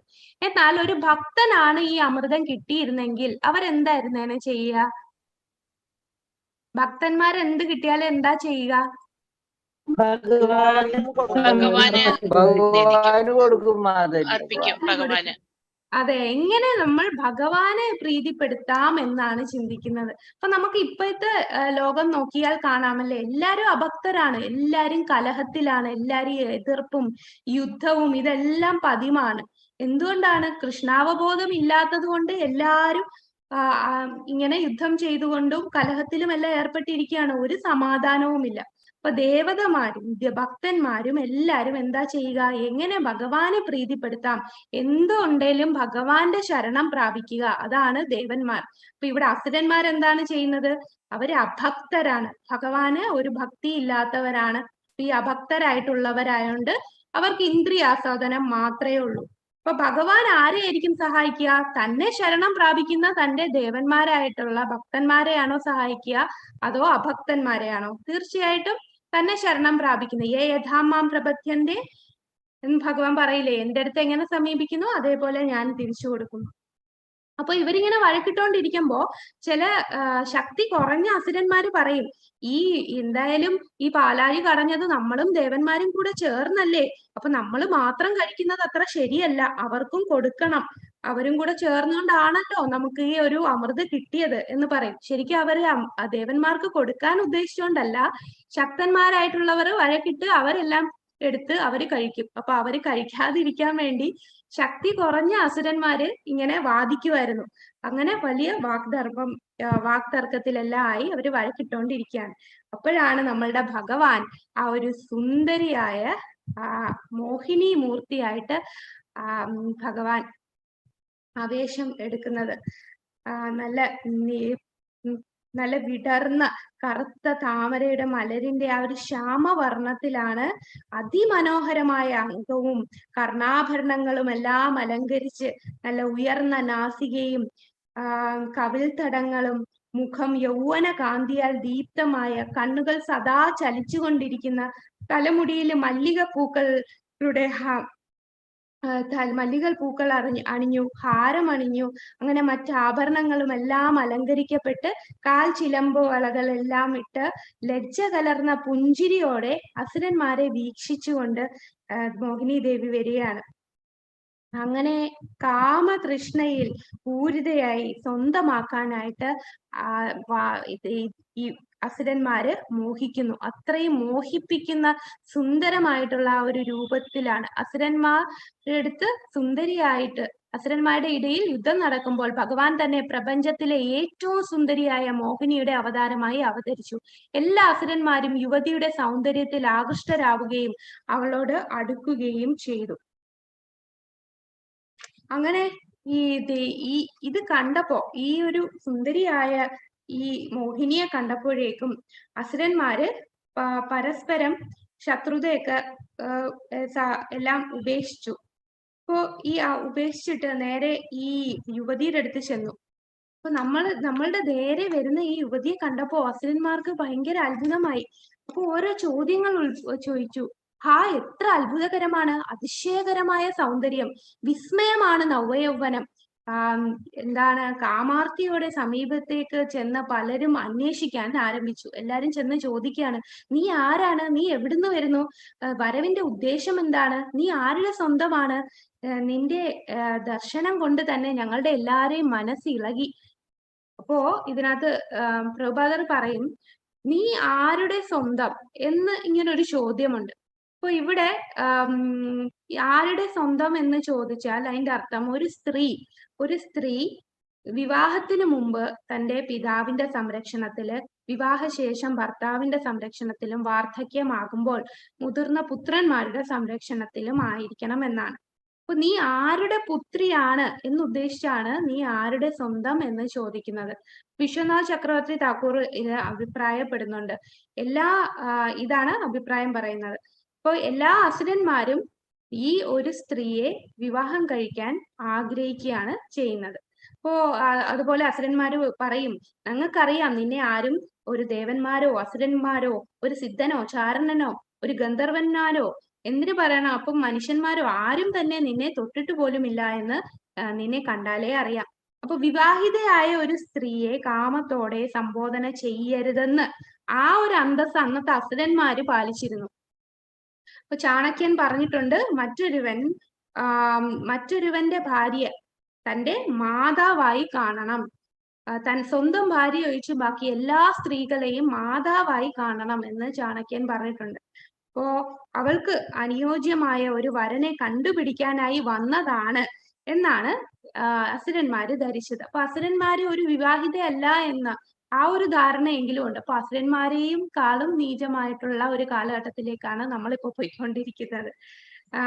അപ്പോ ഇവരിങ്ങനെ വഴക്കിട്ടോണ്ടിരിക്കുകയാണ്. എന്നിട്ട് പറയും, ഞങ്ങൾ ഈ അമൃതിന് വേണ്ടിയാണ് ഞങ്ങൾ ഇങ്ങനെ വഴക്കിട്ടത്. ഹേ സുന്ദരി, ഞങ്ങൾ തമ്മിലുള്ള തർക്കം പരിഹരിക്കാൻ മധ്യസ്ഥത വഹിക്കണം എന്ന് അവർ അഭ്യർത്ഥിക്കുന്നു. ഞങ്ങൾക്ക് തുല്യമായി അമൃത് വീതിച്ച് നൽകണമെന്ന് അഭ്യർത്ഥിക്കുകയാണ്. അപ്പം ഭഗവാൻ ഇവിടെ മോഹിനി രൂപത്തിൽ വന്ന് പുഞ്ചിരിക്കാൻ ആരംഭിച്ചു. ആകർഷകമായ അംഗവിശേഷങ്ങൾ പ്രദർശിപ്പിച്ച് അവരെ നോക്കി പറഞ്ഞു, ഓ കശ്യപ മുനിയുടെ മക്കളാണല്ലോ. കശ്യപന്റെ ആരിൽ നിന്നുണ്ടായതാണ് അസുരന്മാര്? കശ്യപ മുനിയും അസുരന്മാര്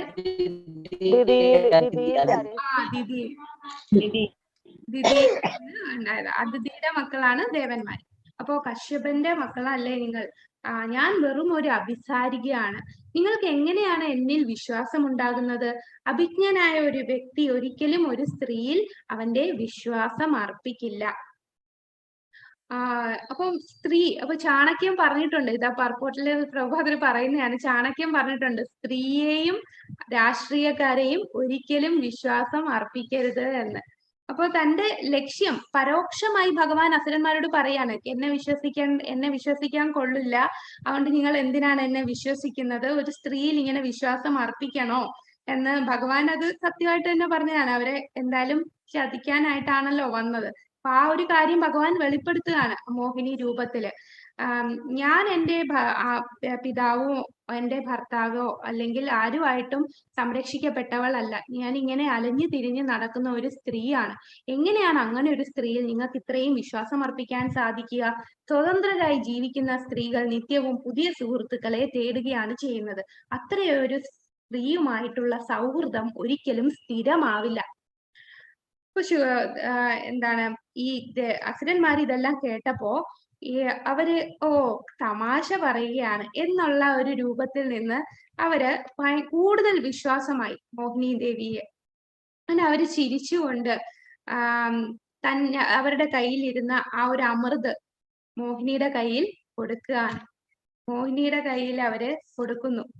അപ്പൊ ഇതിൽ കാണാം. അപ്പോൾ അമൃത് കൈവശം വെക്കാൻ അസുരന്മാർ പരസ്പരം പോരാടുന്നതിനാൽ അവർ തങ്ങളുടെ കലഹം തീർക്കാനായി സുന്ദരിയെ മധ്യസ്ഥയായി തിരഞ്ഞെടുക്കുകയാണ്. അപ്പം ഇവര് എന്തിനാ മോഹിനിയുടെ കയ്യിൽ കൊടുത്തത്?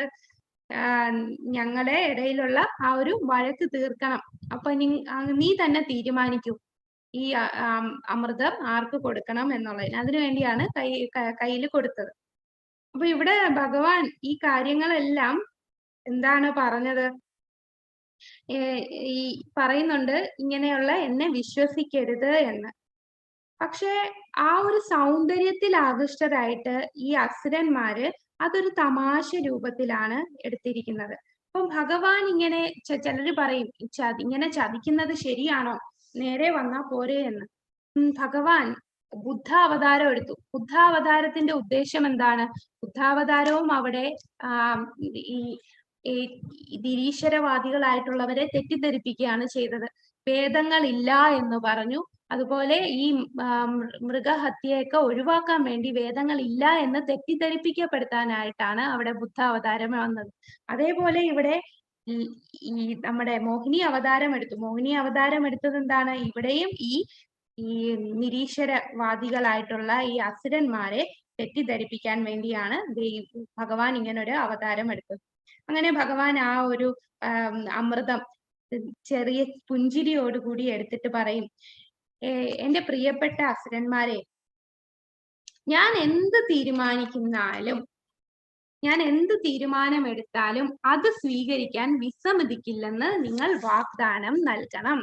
അപ്പോ ഞാൻ എന്ത് തീരുമാനമെടുത്താലും വിസമ്മതിക്കല്ലേ. എന്ത് തീരുമാനം എന്ന് പറഞ്ഞാൽ ചിലപ്പോൾ നിങ്ങൾക്ക് അനുകൂലമായിരിക്കും, ചിലപ്പോൾ പ്രതികൂലമായിരിക്കും. ഏത് തീരുമാനമെടുത്താലും നിങ്ങൾ ഞാൻ പറയുന്ന തീരുമാനം അതുപോലെ എടുക്കണം. അതൊരിക്കലും വിസമ്മതിക്കല്ലേ. ആ ഒരു വാഗ്ദാനം തരുവാണെങ്കിൽ ഞാനിത് നിങ്ങൾക്ക് എല്ലാവർക്കും തരാം എന്നുള്ള രീതിയിൽ മോഹിനി മൂർത്തി പറയാൻ.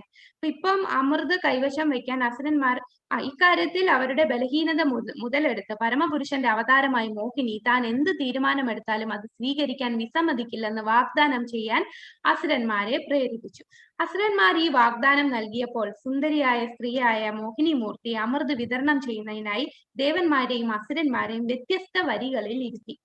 അപ്പോ മോഹിനി മൂർത്തി ഇങ്ങനെ വിസമ്മതിക്കല്, വാഗ്ദാനം നൽകണം എന്ന് പറഞ്ഞപ്പോ അവരപ്പൊ തന്നെ ശരി ഞങ്ങൾ സമ്മതിച്ചു, നീ എന്ത് തീരുമാനം വേണേലും എടുത്തോ, എന്തായാലും നീ ഞങ്ങൾക്ക് അനുകൂലമായിട്ടേ തരൂ, അതുകൊണ്ട് ഞങ്ങൾ എല്ലാവരും സമ്മതിച്ചിരിക്കുന്നു.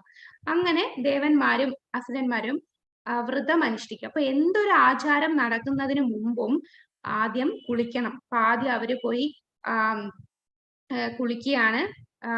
എവിടെയാണ്? ഈ ഗംഗയിലോ യമുനയിലോ അല്ലെങ്കിൽ കടലിലോ കുളിക്കണം എന്നാണ് പറയുന്നത്. അങ്ങനെ ആദ്യം അവര് കുളിച്ചു. അങ്ങനെ നെയ്യും മറ്റ് സാമഗ്രികളെല്ലാം ആ യജ്ഞകുണ്ഡത്തിലിട്ടു.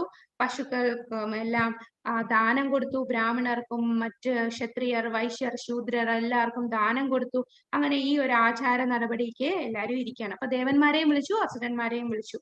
അപ്പൊ വേദങ്ങൾ അനുസരിച്ച് എന്ത് ആചാര നടപടി നടക്കുമ്പോഴും നമ്മൾ ശുദ്ധിയായിരിക്കണം. അപ്പൊ അത് തന്നെയാണ് ആ ഒരു ചടങ്ങ് കൊണ്ട് നമ്മൾ മനസ്സിലാക്കേണ്ടത്. അങ്ങനെ മോഹിനി വന്നു. ദേവന്മാരും അസുരന്മാരും എല്ലാം കുളിച്ച് ശുദ്ധിയായിട്ട് ഇരിക്കുകയാണ്. അപ്പൊ ഈ അസുരന്മാര് എന്ന് പറഞ്ഞാൽ എന്താ? സർപ്പത്തെ പോലെയാണ്. അപ്പൊ ഈ സർപ്പത്തെ പോലെ അത്ര ക്രൂക്കഡ് ആയിട്ടുള്ള ആൾക്കാരാണ്. എന്താണ് എങ്ങനെ എന്താ സ്വന്തം കാര്യത്തിന് വേണ്ടി മറ്റുള്ളവരെ എന്തും ചെയ്യും, അങ്ങനെയുള്ള മനസ്സുള്ള ആൾക്കാരാണ്. അപ്പൊ മോഹിനിക്ക് അറിയാം ആർക്കാണ് ഈ ഒരു അമൃത് കൊടുക്കേണ്ടത് എന്ന്. ഈ ഒരു അമൃത് തീർച്ചയായിട്ടും ദേവന്മാർക്കേ കൊടുക്കൂ. കാരണം സർപ്പത്തിന് പാല് കൊടുക്കുന്ന പോലെയാണ് ഈ അസുരന്മാർക്ക് അമൃത് കൊടുത്താലുള്ള കുഴപ്പം. അതുകൊണ്ട് പരമദിവ്യോത്തമ പുരുഷനായ ഭഗവാൻ ഒരിക്കലും അമൃത് അസുരന്മാർക്ക് കൊടുത്തിട്ടില്ല.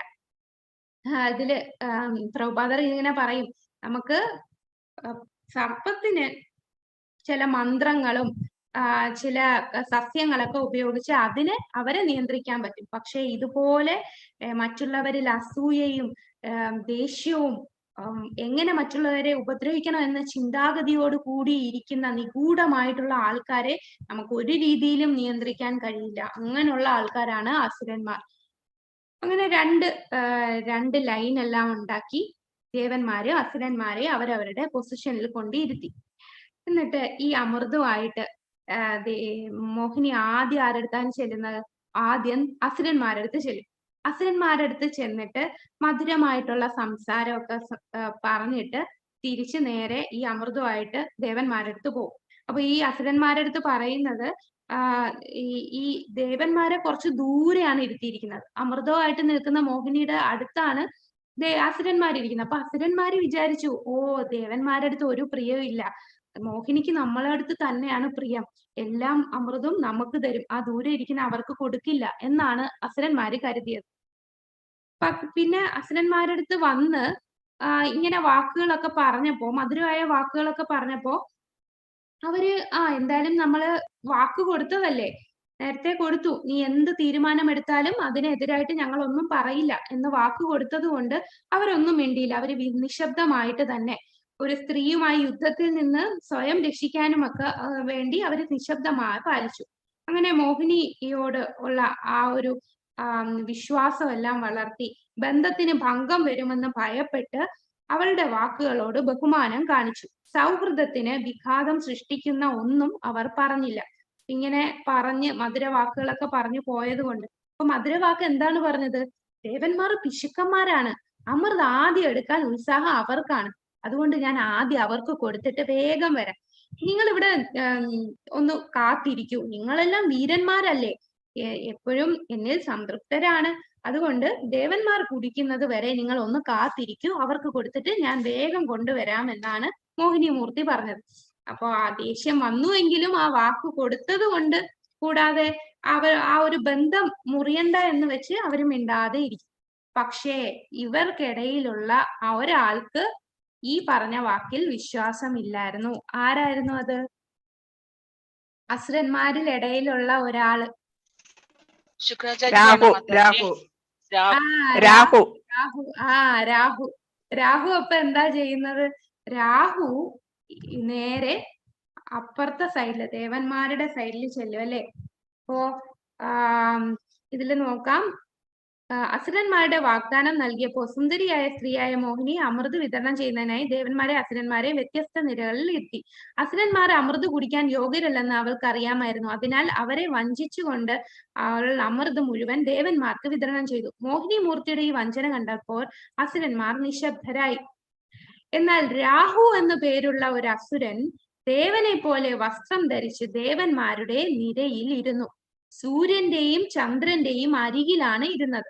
പരമപുരുഷനായ ഭഗവാനെ എന്തുകൊണ്ടും രാഹുവിനെ കണ്ടെത്താൻ കഴിഞ്ഞില്ല എന്നിവിടെ ഒരാൾ ചോദിക്കാം. കാരണം ഭഗവാൻ അമൃത് കുടിക്കുന്നതിന്റെ ഫലം കാണിക്കാൻ ആഗ്രഹിച്ചു. അപ്പം എല്ലാം അറിയുന്നതല്ലേ ഭഗവാൻ. എന്നിട്ട് എന്താ, ഭഗവാന് വേഷം മാറി വന്ന രാഹുവിനെ മനസ്സിലായില്ലേ? ഭഗവാന് മനസ്സിലാകാഞ്ഞിട്ടല്ല, ഈ ഒരു അമൃതിന്റെ ശക്തി എന്താന്ന് എല്ലാരെയും തെളിയിക്കാൻ വേണ്ടിയാണ് ഭഗവാൻ അവിടെ മിണ്ടാതെ ഇരുന്നത്. അങ്ങനെ ഈ രാഹു സൂര്യന്റെയും ചന്ദ്രന്റെയും ഇടയ്ക്കിരുന്നു. സൂര്യനും ചന്ദ്രനും രാഹുവിന്റെ കാര്യത്തിൽ എപ്പോഴും ജാഗരൂകരായിരുന്നു. അങ്ങനെ രാഹു ദേവന്മാരുടെ സഭയിൽ പ്രവേശിച്ചപ്പോൾ ചന്ദ്രനും സൂര്യനും പെട്ടെന്ന് കണ്ടെത്തി ഉടനെ തന്നെ ഭഗവാന് ആ ശ്രദ്ധയിൽപ്പെട്ടു. അങ്ങനെ രാഹു എങ്ങനെ ചതിക്കുമെന്ന് പരമപുരുഷനായ ഭഗവാൻ മനസ്സിലാക്കിയപ്പോൾ ഉടൻ തന്നെ അസുരന്റെ തല തന്റെ ചക്രം ഉപയോഗിച്ച് വെട്ടി മാറ്റുകയാണ് ചെയ്യുന്നത്. അപ്പൊ ഇത് വെട്ടി മാറ്റിയപ്പോൾ എന്താ സംഭവിച്ചത്? അപ്പോഴേക്കും രാഹു അമൃത് വായിൽ കഴിച്ചു. പക്ഷെ അത് ശരീരത്തിൽ കയറിയില്ല, തൊണ്ട വരെ വന്നോളൂ. അങ്ങനെ തല വെട്ടി മാറ്റിയപ്പോൾ ആ ഒരു തലയ്ക്ക് ജീവനുണ്ട്, പക്ഷെ ശരീരത്തിന് ജീവനില്ല. കാരണം അത് നാവില് വന്നത് കൊണ്ട് തല മാത്രം ജീവനോടെ നിന്നു. എന്നിരുന്നാലും രാഹുവിന്റെ ശിരസ് അമൃത് സ്പർശിച്ചതിനാൽ അനശ്വരമായി. അപ്പൊ ഈ അമൃതിന്റെ ആ ഒരു ഗുണം മറ്റുള്ളവരെ മനസ്സിലാക്കാൻ വേണ്ടിയാണ് മോഹിനിമൂർത്തി രാഹു വന്നിട്ടും അത് മനസ്സിലാവാത്ത പോലെ നിന്നത്. അപ്പൊ എല്ലാരും ചോദിക്കും അതെന്താ രാഹുവിനെ മനസ്സിലായില്ലേ, ദേ ഭഗവാനല്ലേ എന്നൊക്കെ ചോദ്യം വരാം. അപ്പൊ ആ അമൃത് കഴിച്ചത് കൊണ്ട് രാഹുവിന് എന്താ പറ്റിയത്? ആ തല അനശ്വരമായി. അങ്ങനെ ബ്രഹ്മാവ് രാഹുവിന്റെ തല ഒരു ഗ്രഹമായി സ്വീകരിച്ചു. രാഹു ചന്ദ്രന്റെയും സൂര്യന്റെയും നിത്യശത്രു ആയതിനാൽ പൗർണമിയുടെയും ഇരുണ്ട ചന്ദ്രന്റെയും രാത്രികളിൽ അവരെ ആക്രമിക്കാൻ അവൻ എപ്പോഴും ശ്രമിച്ചുകൊണ്ടേയിരുന്നു. അങ്ങനെ ദേവന്മാർ അമൃത് കുടിച്ച ശേഷം പരമപുരുഷന്റെ സ്വന്തം രൂപം സ്വീകരിച്ചു. അങ്ങനെ ദേവന്മാരെല്ലാം കുടിച്ചു. അങ്ങനെ മോഹിനി രൂപം മാറ്റി സ്വന്തം രൂപത്തിലേക്ക് ഭഗവാൻ വന്നു. സ്ഥലം, സമയം, കാരണം, ഉദ്ദേശം, പ്രവർത്തനം, അഭിലാഷം എന്നിവയെല്ലാം ദേവന്മാരും അസുരന്മാർക്കും ഒരുപോലെ ആയിരുന്നു. പക്ഷെ ദേവന്മാർക്ക് ഒരു ഫലവും അസുരന്മാർക്ക് മറ്റൊരു ഫലവും നേടി. ദേവതകൾ എപ്പോഴും ഭഗവാന്റെ താമരയുടെ പാദങ്ങളുടെ കീഴിലായതിനാൽ അവർ വളരെ എളുപ്പത്തിൽ അമൃത് കുടിക്കാനും അതിന്റെ ഫലം നേടാനും കഴിഞ്ഞു. എന്നിരുന്നാലും ഭഗവാന്റെ കാൽപാദങ്ങളിൽ അഭയം തേടാത്ത അസുരന്മാർ അവർ ആഗ്രഹിച്ച ഫലം നേടാൻ കഴിഞ്ഞില്ല. അപ്പൊ ഇതാണ് നമ്മള് ഭഗവാൻ എങ്ങനെയാണ് യഥാമാം പ്രപദ്യന്തേ, എങ്ങനെയാണോ നമ്മൾ ഭഗവാനെ സമീപിക്കുന്നത് അതേപോലെ നമ്മൾ ഭഗവാന് അനുഗ്രഹം തരിക. ഇവിടെ കർമ്മിയും ഭക്തനും തമ്മിലുള്ള വ്യത്യാസം അതാണ്. അപ്പൊ കർമ്മികളും ഭക്തന്മാരും ഒരേപോലെ ഒരേ സ്ഥലത്ത് ഒരേ സമയത്ത് ഒരേ പ്രവർത്തനം ചെയ്യുന്നു. പക്ഷെ രണ്ടുപേർക്കും കിട്ടുന്ന ഫലം എന്താണ്? വ്യത്യാസമാണ്. ഒരു കർമ്മി കർമ്മം മാത്രം ചെയ്തു ഭഗവാന് ശരണം പ്രാപിക്കാത്ത ഒരു വ്യക്തി, ആ വ്യക്തിക്ക് അവസാനം എന്താ സംഭവിക്കുക? അവസാനം ജനന മരണ ചക്രത്തിൽ പെടുന്നു. വീണ്ടും ജനിക്കുന്നു, വീണ്ടും മരിക്കുന്നു. ചിലപ്പോൾ മുകളിലോട്ടായിരിക്കും, മുകളിലത്തെ ഉപരിലോകങ്ങളിലായിരിക്കും, അല്ലെങ്കിൽ താഴത്തെ ലോകങ്ങളിലായിരിക്കും. എന്നാൽ ഒരു ഭക്തനോ, ഈ ഭക്തനും കർമ്മിയും ഒരേ സ്ഥലം ഒരേ സമയം അതേ ഒരേ കാരണം ഒരേ ഉദ്ദേശം ഒരേ പ്രവർത്തനം ഒരേ അഭിലാഷം, ഇങ്ങനെ ഒരു ഭക്തനാണ് ചെയ്യുന്നതെങ്കിൽ ഭക്തൻ എന്ത് ഗുണമാണ് കിട്ടുക? ആ ഭക്തൻ എവിടോട്ടായിരിക്കും പോവുക? ജനന മരണമായിരിക്കുമോ? എങ്ങോട്ടായിരിക്കും ആ ഭക്തന്റെ? ഭഗവാന്റെ ധാമത്തില്. ഭഗവാന്റെ അടുത്തേക്ക്, ഭഗവാന്റെ ധാമത്തിലേക്കായിരിക്കും അവരുടെ യാത്ര. എന്നാൽ ഒരു കർമ്മി ഇതേ കാര്യങ്ങൾ ചെയ്തു പക്ഷെ ഭഗവാന് ശരണം പ്രാപിച്ചില്ല എന്നുണ്ടെങ്കിൽ അവർക്ക് ജനന മരണ ചക്രത്തിൽ നിൽക്കും. അപ്പൊ ഇതാണ് ഈ അസുരന്മാർ നിരീശ്വരവാദികൾ, അഭക്തന്മാർ. അവർക്ക് വിശ്വാസം എന്താണ്? സ്വന്തം പ്രവൃത്തിയിലാണ്. ഞാൻ കഷ്ടപ്പെട്ടു, എന്റെ ഉദ്യമം കണ്ടാണ്, രാവും പകലും കഷ്ടപ്പെട്ടത് കൊണ്ടാണ് ഇതെല്ലാം നിലനിൽക്കുന്നത്. അങ്ങനെയുള്ള ചിന്തയിലുള്ള ആൾക്കാർക്ക് എന്തായിരിക്കും? ഭക്തന്മാർക്ക് കിട്ടുന്ന പോലുള്ള ആ ഒരു സൗഭാഗ്യം ഒരിക്കലും കിട്ടുന്നില്ല. അവർ ചെയ്ത പ്രവൃത്തി അനുസരിച്ചുള്ള അടുത്ത ജന്മമായിരിക്കും അവർക്ക് കിട്ടുക. എന്നാൽ ഭക്തന്മാർക്കോ ഈ ചെയ്യുന്ന കർമ്മങ്ങൾ, ഭക്തന്മാരും കർമ്മം ചെയ്യുന്നു, കർമ്മികളും കർമ്മം ചെയ്യുന്നു, പക്ഷെ ഭക്തന്മാർക്ക് കർമ്മഫലം കിട്ടുന്നില്ല. അവരെല്ലാം ഭഗവാൻ അർപ്പിച്ച് ചെയ്യുന്നു. അതുകൊണ്ട് തന്നെ അവർക്ക് വീണ്ടും ഒരു ജനന മരണ ചക്രത്തിൽ എത്തേണ്ടി വരുന്നില്ല. ഭഗവത്ഗീതയിൽ ഒരു ശ്ലോകമുണ്ട്, യജ്ഞതാം കർമ്മണോന്യത്ര ലോകോയം കർമ്മബന്ധനാത് എന്ന് പറയുന്ന ആ ഒരു ശ്ലോകം. അതില് പറയുന്നുണ്ട് നമ്മൾ എന്ത് ചെയ്യണം? ഭഗവാന് വേണ്ടി നമ്മൾ പ്രവർത്തിക്കുക. അങ്ങനെ എല്ലാം ഭഗവാന് സമർപ്പിക്കുകയാണെങ്കിൽ തീർച്ചയായിട്ടും ഭഗവത് ധാമത്തിൽ എത്തും. അങ്ങനെ നമുക്ക് സമാധാനത്തോടു കൂടി ഈ ജന്മം തന്നെ നമുക്ക് സമാധാനത്തോടു കൂടി ജീവിക്കാൻ സാധിക്കും അല്ലെ? ചൈതന്യ ചരിതാമൃതത്തിൽ പറയുന്നു, കൃഷ്ണഭക്ത നിഷ്കാമ അതൈവ ശാന്ത ഭുക്തി മുക്തി സിദ്ധിക്കാമി സകലി അശാന്ത. ഭുക്തിയും അതായത് ചെയ്യുന്ന കർമ്മഫലം ആഗ്രഹിക്കുന്നവരും മുക്തി ആഗ്രഹിക്കുന്നവരും ബ്രഹ്മത്തിൽ ലയിക്കാൻ ആഗ്രഹിക്കുന്നവർക്കും സിദ്ധികൾ കിട്ടാൻ ആഗ്രഹിക്കുന്നവർക്കും അവർക്കെല്ലാം അശാന്തിയാണ്, ഒരിക്കലും ശാന്തത ലഭിക്കില്ല. എന്നാൽ കൃഷ്ണഭക്തനോ നിഷ്കാമ, ഒന്നും ആഗ്രഹിക്കുന്നില്ല, എല്ലാം ഭഗവാൻ അർപ്പിച്ചുകൊണ്ടാണ് ചെയ്യുന്നത്. ഞാൻ ഇത്രയും ചെയ്തു അതുകൊണ്ട് ഇതിന്റെ ഫലം വേണമെന്നൊന്നും ആഗ്രഹിക്കാതെ ഭഗവത് സേവനമായിട്ടെല്ലാം ചെയ്യുന്നതിനാൽ അവരെപ്പോഴും ശാന്തരായിരിക്കും. അങ്ങനെ ഈ ഒരു ലീല ഭഗവാന്റെ ഈ ഒരു ലീലയ്ക്ക് ശേഷം ഭഗവാൻ തിരിച്ച് തന്റെ വാസസ്ഥലത്ത് പോവുകയാണ്. രാജാവേ, പരമപുരുഷനായ ഭഗവാൻ തന്റെ പ്രിയ ഭക്തരായ ദേവതകൾക്ക് സമുദ്രം കലർത്തുകയും അമൃത് നൽകുകയും ചെയ്ത ശേഷം എല്ലാവരുടെയും സാന്നിധ്യം ഉപേക്ഷിച്ച് ഗരുഡൻ തന്റെ വാസസ്ഥലത്തിലേക്ക് ഭഗവാനെ കൊണ്ടുപോയി. അങ്ങനെ തന്റെ ലീലകൾ അവസാനിപ്പിച്ച് ഭഗവാൻ തന്റെ വാസസ്ഥലത്തിലേക്ക് പോവുകയാണ് ചെയ്യുന്നത്. അപ്പൊ ഇതിന് ശേഷം പിന്നെ ഭയങ്കര യുദ്ധമാണ്. അസുരന്മാർ ഉടനെ വാളുമൊക്കെ ഏന്തി യുദ്ധം ചെയ്യാനായിട്ട് ദേവന്മാരടുത്ത് ചെയ്യും. പിന്നെ അവർ തമ്മിൽ യുദ്ധമാകുന്നു. അങ്ങനെ കുറെ യുദ്ധമൊക്കെ ചെയ്തുകൊണ്ടിരുന്ന് കുറെ കഴിയുമ്പോഴാണ് നമ്മുടെ ബലി മഹാരാജാവ് മരിക്കുന്നു. യുദ്ധത്തിൽ മരിക്കുന്നു. പിന്നെ മൃതസഞ്ജീവനി കിട്ടി ബലി മഹാരാജാവ് ജീവൻ വെക്കുന്നു. പിന്നെ എന്താണ് അടുത്ത അവതാരമായിട്ട് ഭഗവാൻ വരുന്ന ആരായിട്ടാണ്? നമ്മൾ നേരത്തെ എടുത്തു അല്ലേ? ആരായിരുന്നു ഭഗവാൻ അടുത്ത അവതാരം? വാമനാവതാരം. വാമനനായിട്ട് പിന്നീട് അവതരിക്കുകയാണ് ചെയ്യുന്നത്. ഈ സന്ദർഭത്തിലെല്ലാം ബലി മഹാരാജാവ് ഉണ്ട്.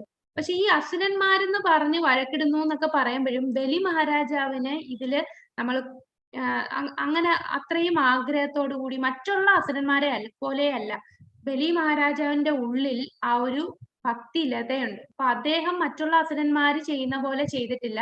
അദ്ദേഹം ഇതെല്ലാം വീക്ഷിക്കുകയായിരുന്നു. അദ്ദേഹം നോക്കുമായിരുന്നു ദേവന്മാർക്ക് എന്തെല്ലാം ആവശ്യം വന്നപ്പോഴും എല്ലായിടത്തും ഭഗവാനല്ലേ സഹായിക്കാൻ വന്നത്. ആ മന്ദര പർവ്വതം കൊണ്ടുവരാൻ, മന്ദര പർവ്വതം താന്നു പോയപ്പോൾ അവിടെ ഭഗവാൻ കൂർമ്മമായിട്ട് വന്നു. പൊങ്ങിപ്പോയപ്പോൾ അവിടെ ഭഗവാൻ വേറൊരു അവതാരം എടുത്തു. പിന്നെ ഇത് വലിക്കാനായിട്ടും ഭഗവാൻ വന്നു. കൂടാതെ വാസുകിയെ കൊണ്ടുവന്നു, ഗരുഡൻ വന്നു, എല്ലാത്തിനും അവരെ സഹായിക്കുന്നു. കൂടാതെ എന്താണ് മോഹിനിയായിട്ട് വരികയും ചെയ്തു. അപ്പം ഈ ഭഗവാനെ കുറിച്ചുള്ള ഈ വർണ്ണനകളെല്ലാം ബലി മഹാരാജാവിന് അങ്ങ് അത്രയും ഒരു ആകർഷണം തോന്നി. എല്ലാം സഹായിക്കാൻ ആ ഭഗവാനല്ലേ ഉണ്ടായിരുന്നത് എന്നുള്ള ആ ഒരു തോന്നലായിരുന്നു ബലി മഹാരാജാവ്. പിന്നീട് താൻ മരിച്ചപ്പോ തനിക്ക് ജീവൻ തന്ന ശുക്രാചാര്യനാന്ന് അറിഞ്ഞപ്പോൾ ആ എല്ലാം ശുക്രാചാര്യന് അടിയറവ് വെച്ച് ജീവിക്കുകയായിരുന്നു. അങ്ങനെ ആ ഒരു ഗുരു സേവനം ചെയ്തായിരുന്നു ബലി മഹാരാജാവ് പിന്നെ ജീവിച്ചുകൊണ്ടിരുന്നത്. അങ്ങനെ ഗുരുവിന്റെ കൃപ കിട്ടി. അങ്ങനെ ഗുരു കൃപ കിട്ടിയാണ് ശക്തനാവുകയും പിന്നെ യുദ്ധം ചെയ്യാൻ ചെല്ലുന്നതും ദേവന്മാർ ഓടിപ്പോകുന്നതും പിന്നെ നമ്മൾ ആ വാമന അവതാരത്തിന്റെ ആ ഒരു കഥ നമ്മൾ അറിഞ്ഞല്ലോ. അപ്പൊ ഇവിടെ ഈ പറയുന്ന അസുരന്മാരില് ബലി ഉണ്ടെങ്കിൽ പോലും ബലി എന്ന് പറഞ്ഞാൽ മനസ്സെപ്പോഴും ആ ഒരു ഭക്തന്റെ മനസ്സാണ്. പക്ഷെ ഈ കൂട്ടത്തിൽ ഈ നിരീശ്വരവാദികളുടെ കൂട്ടത്തിലായിപ്പോയി എന്നുള്ള ആ ഒരു പ്രശ്നമേ ഉള്ളായിരുന്നു. പക്ഷെ അദ്ദേഹത്തിന് എപ്പോഴും ഭഗവാനെ സേവിക്കാനും ആ ഭഗവാനോടും വളരെ ആരാധന ഉണ്ടായിരുന്നു ബലി മഹാരാജാവിന്. ഹരേ കൃഷ്ണ കൃഷ്ണ കൃഷ്ണ ഹരേ ഹരേ, ഹരേ രാമ രാമ രാമ ഹരേ ഹരേ. അപ്പൊ നമ്മള് കൂർമ്മ അവതാരം ഇവിടെ കണ്ടു അല്ലെ. അപ്പൊ ഇനി അടുത്ത ക്ലാസ്സിൽ നമുക്ക് വരാഹ അവതാരത്തെ കുറിച്ച്